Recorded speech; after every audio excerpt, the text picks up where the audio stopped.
We've seen corporates embrace this leftist virtue signalling through ESG and DEI policies. Let's have a listen to your old boss at BlackRock.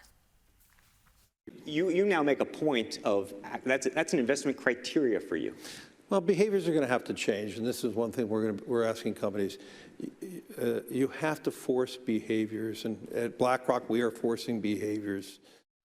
It's an investment criteria and they're forcing behaviours. Tell us about that phenomenon where companies are being forced into adopting these policies, these backward, I would say, destructive policies. Otherwise, they can't play the game. Yeah, ESG had noble intentions when it started.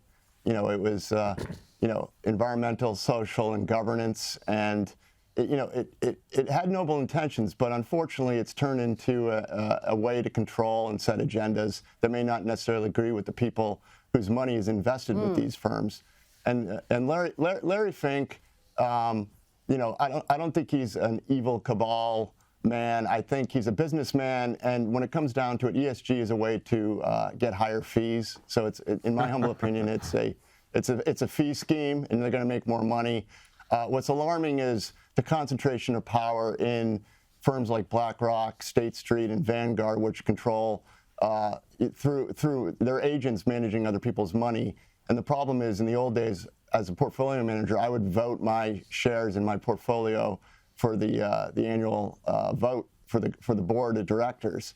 That's now in the hands of an elite group at the top of these firms. So it's Charlie Munger of Warren Buffett partner fame has written an op-ed in the Wall Street Journal saying that this needs to be investigated. There's too much power in too few hands. So whenever there's too much power in too few hands, strange things happen, like forcing of behaviors.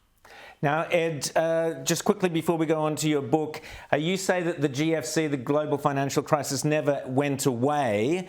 How do people protect themselves? And you're predicting that's going to lead to this recession. How do people protect themselves?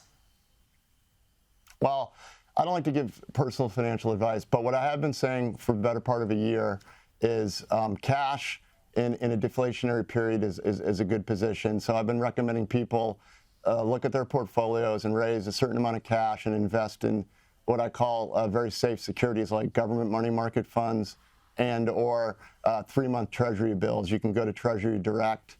It's a website in the U.S.